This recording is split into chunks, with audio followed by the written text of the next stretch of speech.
My name is Lauren, and I was my mom's first child. She had me when she was still figuring out her life. She got married young, right after high school, to my dad, Scott. They were more focused on love than on money, which didn't work out well for long.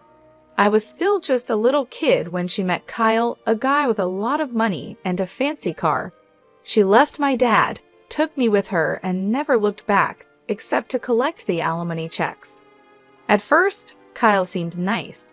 He would bring me little treats and let me play in his big office filled with shiny things. But my mom changed around him. She always looked at me like I reminded her of a life she wanted to forget. One evening, I overheard them talking in the kitchen while I was supposed to be watching TV. "She's too much like Scott," my mom said sharply. "Always asking questions, always looking at me like he used to." I didn't understand what she meant at the time, but it hurt to hear her talk about me like I was a problem. I loved my real dad. Sure, he lived in a small apartment on the other side of the city, but every moment with him was fun, even if we were just playing in the park or eating cheap pizza. My mom's words from that night stuck with me, and she only became more critical over time. "Can't you do anything right?" She'd say whenever I tried to help around the house or did my schoolwork in the living room. My dad, on the other hand, was different. "You're doing great, Lauren," he'd tell me whenever I showed him my grades or a drawing from school. "Don't let anyone tell you otherwise." Life at my mom and Kyle's house got more stressful when I started school. My mom was always talking about appearances, how I needed to wear the right clothes and hang out with the right kids. "Why can't you dress like Karen's daughter? Look at her," she'd say, showing me a picture from a party I wasn't invited to. One day, after she scolded me for tracking mud into the hallway, I finally snapped back. At least Dad doesn't yell about a bit of dirt. The slap came fast, her hand stinging my cheek before I knew it. I even saw it move. "Don't talk about your father like that," she hissed, her face close to mine, her breath smelling of coffee and anger. Tears started to fill my eyes, but I held them back, just like Dad taught me. That night, lying in my bed, I promised myself I wouldn't let her see me cry. I wouldn't give her that satisfaction. When Mom announced she was pregnant again, the whole house felt different, like something big was about to change, and not in a good way. She had that glow people talk about when they're expecting, but it never seemed to shine in my direction. "I'm having a baby with the man I love, Kyle. It's going to be perfect," Mom said one evening, rubbing her belly while Kyle beamed like he'd won a prize. Kyle, always trying to charm, added, "We'll need to redo the guest room, make it fit for a little princess." My heart sank. They were talking about my room, my little corner in their world. "What about my room?" I asked, trying to keep my voice steady. Mom shot me a look, her smile turning tight. "You can move into the smaller room, Lauren. It's only fair. The baby will need the space." The way she said fair made it sound like it was already decided, no room for arguing. So I moved, packed up my things, and settled into the smallest room in the house, barely bigger than a closet. Time flew by, and soon Mary was born. She was all anyone could talk about. "Isn't she just the most beautiful baby you've ever seen?" Mom would gush to her friends over the phone, cradling Mary like she was the most precious thing in the world. "Yeah, she's cute," I'd mutter, trying to join the conversation. Cute was an understatement. Mary was adorable, and I couldn't help but love her from the moment I saw her. I wanted to be a good big sister, to be involved and help out. One afternoon, I tried to sneak into Mary's room while Mom was busy in the kitchen. I tiptoed in, peering over the crib at my baby sister, who was gurgling happily. "Hey there, Mary," I whispered, reaching out a finger for her to grab. But Mom must have heard me, because suddenly she was at the door, her voice sharp as a knife. "What are you doing, Lauren? I told you to ask before going into her room." "I just wanted to see her," I protested, feeling the familiar sting of tears pricking my eyes. I wanted to help, but Dad was different. During one of my weekends with him, I'd opened up while we were having pizza at our favorite spot. Mom's always on edge when I'm around Mary. It's like she thinks I'll break her or something, I said. Dad chewed thoughtfully before replying, "You know, Lauren, some people just have a hard time sharing love. It's like they think there's only so much to go around. But remember, you've got a big heart. Don't let your mom's behavior make you think otherwise." His words helped a little, but back at Mom's house, the distance between us kept growing. Even when I tried to share stories about school or friends, Mom's attention was always split, half listening and half watching Mary. One day, I came home with a school award, second place in the science fair. I was so excited, clutching the certificate like it was a ticket to their approval. "Look, Mom, I won this," I exclaimed, holding it out to her as she fed Mary. "That's nice, dear," she said without looking up. "Put it on the fridge or something." "Or something," I echoed to myself, the words feeling empty. I stuck the certificate on the fridge, a bit crooked, and stepped back. To them, it was just another piece of paper, just another day in Mary's shadow. By the time I reached high school, things were pretty rough at home. Between Mom's cold shoulders and Kyle's indifference, I felt more like a guest than a part of the family. It was around then that the bomb-dropped Mom decided it was time for me to live with Dad permanently. The day she told me we were having dinner, it was one of those rare moments where it was just her and me at the table. Kyle was late from work, and Mary was already tucked in. "Lauren, we need to talk about your future," Mom started, pushing her food around her plate with a fork. There was no warmth in her voice, just a cold, businesslike tone that immediately made me nervous. "What about it?"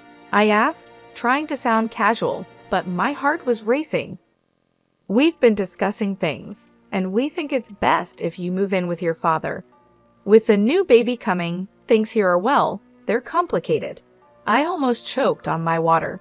"Move in with Dad." "But why? I thought everything was fine here." Mom sighed, a sound full of impatience. "Look, Lauren, you're not a child anymore. You need your own space, and we can't provide that here, not with the new situation. It's cramped, and frankly, the financial burden is more than we expected. It's better for everyone this way." I pushed my plate away, no longer hungry. "And what about school? My friends? You can go to a new school, make new friends," she said, as if it were that simple, as if my life could be easily replaced. It felt like I had to erase my life and start over without any trouble. The next few weeks were a blur as I packed up my things, my whole world shrinking into boxes, books, clothes, and the few keepsakes that meant something to me. Kyle barely said goodbye, and Mary, too young to understand, gave me a confused hug. Moving day was tough. Dad lived on the other side of town in a small apartment. It was clean but cluttered with memories of a life paused since Mom left him. He was standing there waiting for me with open arms and a worried smile when I arrived. The apartment was nothing like the house I grew up in. My new room was half the size of my old one, with walls that needed paint and a window that looked out at a brick wall. But it was quiet, and Dad was trying his best to make it feel like home. The first day of the new school was rough. As I walked down the crowded hallways, I could feel the stares and hear the whispers. "That's the new girl," they'd say, as if I were some kind of oddity. In class, I kept to myself, doodling in my notebook and trying to block out the murmurs. When the bell rang, I was the first one out the door, not wanting to linger. At home, Dad noticed my mood. "How was school?" he asked, trying to keep his tone light. "It was fine," I lied, shrugging off my coat and dropping my bag by the door. "If it gets tough, you tell me, okay? We're in this together. You're not alone, Lauren." His words meant a lot, but the loneliness I felt was deep and gnawing. It wasn't just about missing my old friends or the big house. It was about feeling unwanted, like I was pushed out because I was too much of a burden. Adjusting to life at Dad's wasn't easy, but I quickly realized that if I didn't pull myself together, things would only get worse. One morning, I woke up, looked around my cramped room, and decided it was time to take charge of my life. "No one else is going to do it for me," I muttered under my breath. Dad noticed the change in me almost immediately. Over breakfast one day, he looked up from his coffee and said, "You're looking more determined these days, Lauren. What's on your mind?" I stirred my cereal, thinking about how to put it into words. "I want to make something of myself, Dad. I don't want to end up stuck, you know." He nodded, a serious look crossing his face. "I hear you, kiddo. So what's the plan?" "That scholarship, the big one for the top students, I'm going to get it," I declared, more to convince myself than him. Dad's smile was all the encouragement I needed. I needed that scholarship, and if anyone could get it, it was me. Dad said, "Just tell me what you need from me." School was tough, with long hours spent catching up and even longer evenings buried in books. My teachers noticed the change. Even the tough ones seemed to respect how hard I was working. Mr. Jeremy, my math teacher, kept me after class one day. "Lauren, your work has improved a lot. What's driving this?" he asked. "I need that scholarship," I replied bluntly, packing up my stuff. "I've got plans, and they don't include being stuck here forever." Mr. Jeremy studied me for a moment, then nodded slowly. "Well, keep at it, and let me know if you need extra help. I'm here." Making friends wasn't easy, but I managed to find a few people who didn't mind that I was focused on my goals. During lunch, I'd sit with Linda and Peter, two kids who weren't exactly popular but knew how to laugh. "So, Lauren, you're like a library ninja now, huh?" Peter joked one day, nudging me as we sat down with our trays. I cracked a smile. "Yeah, got to be stealthy if I want to snag the best study spots." Linda chimed in, her voice soft but sincere. "It's cool what you're doing, Lauren. Most wouldn't bother." Days turned into months, and the pressure grew as the application deadlines got closer. Dad was my rock, always there with a hot meal and a listening ear whenever the stress became too much. The day I got the scholarship letter, my hands were shaking as I tore it open. Dad was right there, holding his breath. I scanned the words, my heart pounding, and then I cheered so loud the neighbors probably heard. "I got it, Dad. I got it." I jumped up, the letter flapping in my hand like a flag of victory. Dad swept me up in a big hug, laughing and cheering right along with me. "I knew it. I knew you could do it." As I packed up my things for college a few months later, I felt ready. The future was bright, and for the first time, it felt like it was truly mine. I was leaving, but I was taking all these lessons, all this love and hard-earned wisdom with me.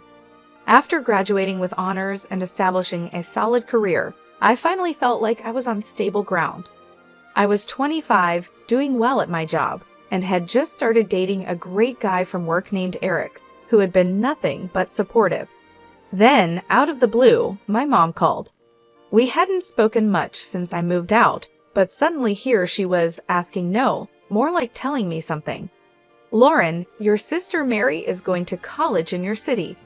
We've paid her tuition, and we think it'd be best if she stayed with you," Mom said, making it clear this wasn't just a suggestion. I hesitated, memories of our strained relationship running through my mind, but I wanted to believe things could be different this time. "Okay, Mom, I'll help Mary out. It might be nice to reconnect," I said, trying to keep any doubts out of my voice. Mary moved in 2 weeks later, and it was obvious right away that we were very different. She was as stunning as ever, completely focused on her looks and living a high-maintenance lifestyle. She brought with her a suitcase full of expectations and a personality that expected them to be met. "Can you make sure we have almond milk and kale?" "I'm on a special diet," Mary said casually on her first evening, checking herself out in the mirror.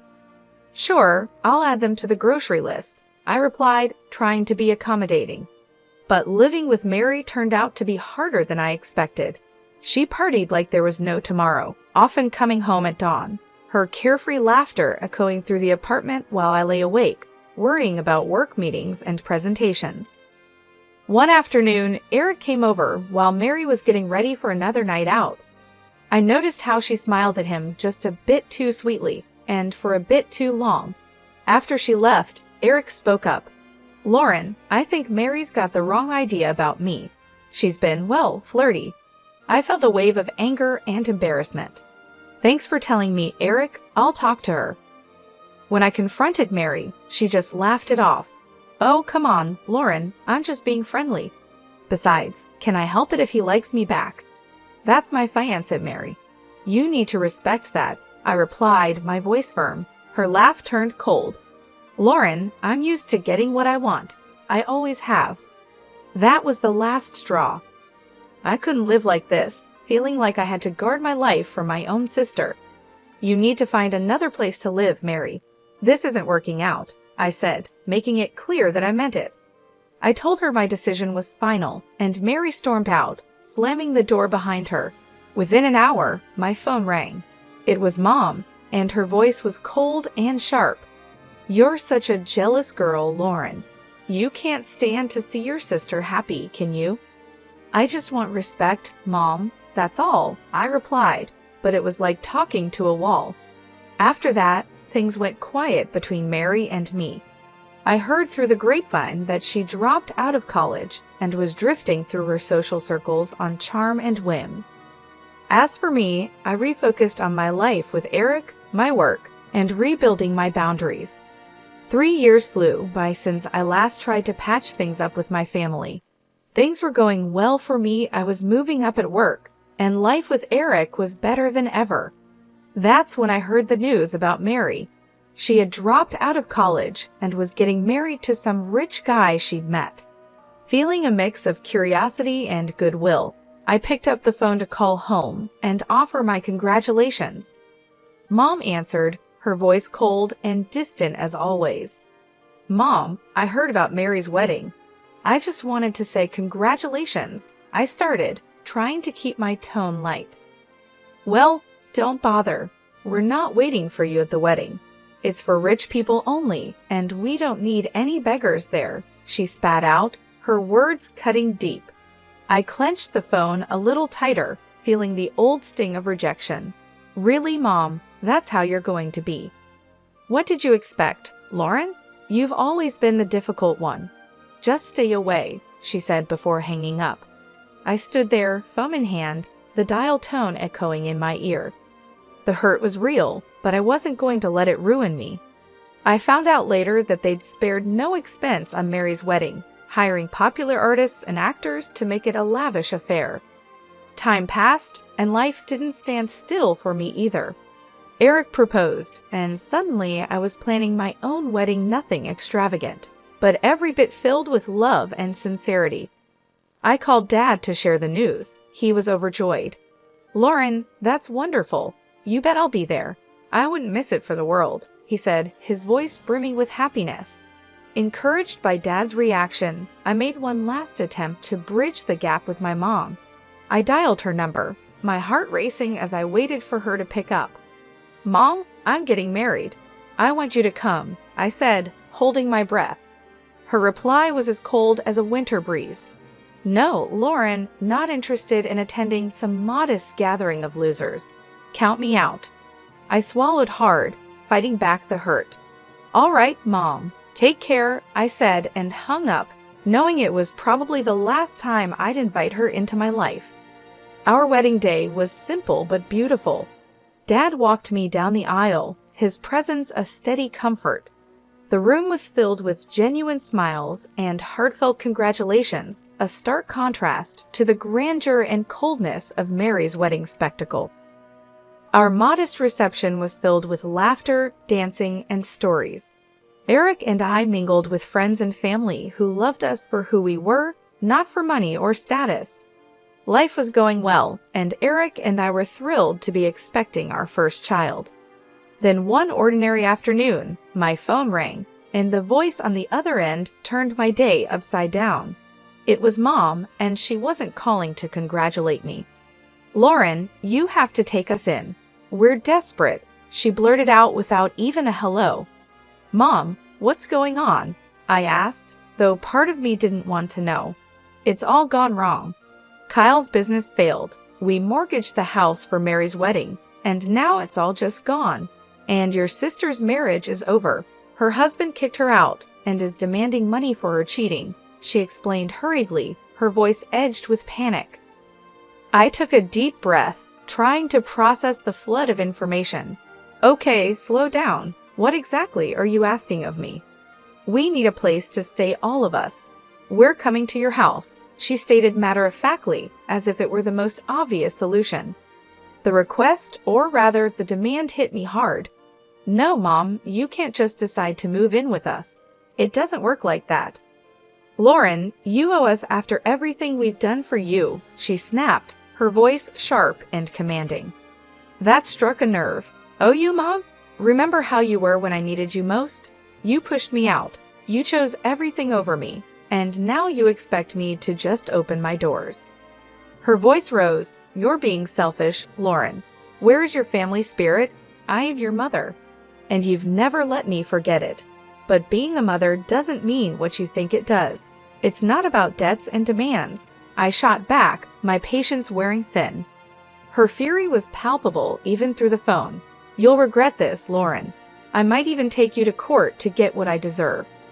I couldn't help but laugh, but it was more from disbelief than anything else. Go ahead and try, Mom. Remember, Dad was my guardian when you kicked me out. What are you going to claim? That your daughter wouldn't let you live off her after you threw her out. There was a pause, and I could almost hear her thinking. This isn't over, Lauren, she finally hissed before hanging up. Life after that last call with Mom felt like a fresh start, a real new beginning. Eric and I were busy getting the nursery ready, picking out paint colors, assembling the crib, and navigating the usual ups and downs of pregnancy. It was a bright and early Friday morning, and I was setting up some baby clothes we had just bought, folding them neatly into the new dresser. Eric was drilling something in the corner, the electric screwdriver buzzing away. He stopped, wiped his forehead, and looked over at me with a smile. How's it going over there, Lauren? Need any help? I've got it, thanks. Just thinking about everything. It's really happening, huh? I responded, running my hand over a tiny soft onesie. It really is. We're going to be parents, Lauren, he said, his voice full of awe and a bit of nervous excitement. Just then, there was a knock at the door. I was surprised. Who could it be this early on a Friday? Eric went to answer it while I continued organizing. I heard voices, and then Eric called out, Lauren, it's for you. Walking into the living room, I was surprised to see my dad standing there with a big grin on his face and a teddy bear in hand. Surprise, he exclaimed. Dad, what are you doing here? I couldn't hide my delight as I rushed over to give him a big hug. I wanted to come and see how my favorite daughter is doing, and I brought something for my future grandchild. He handed me the teddy bear, which was soft and cuddly. Thank you, Dad. It means the world to me that you're here, I said, feeling a bit emotional. We sat down, and Dad looked around at the half-assembled baby furniture and the stacks of baby books. Looks like you're almost ready for the little one. We're trying. It's a lot, but we're excited, I told him, then paused, biting my lip. Dad, I had another call with Mom. It didn't go well. Dad's expression turned serious. I heard about it from your mom. She wasn't too pleased, was she? No, she wasn't.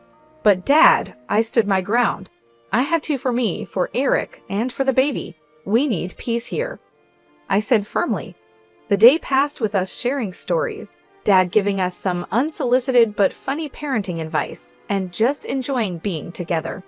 It was a good day, one of those days you know you'll look back on fondly. As the sun set, painting the sky in shades of orange and pink, Eric, Dad, and I sat on the porch, a gentle breeze rustling the leaves. Eric put his arm around me, and I leaned into him. Despite everything with Mom and all the drama, I feel lucky. We have each other, and we're about to start this amazing new chapter.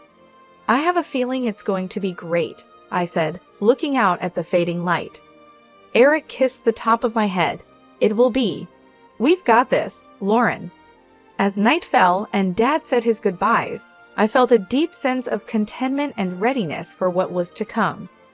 The challenges with my mom and the uncertainty of new beginnings had been tough, but they led me here, to this moment, surrounded by love and support.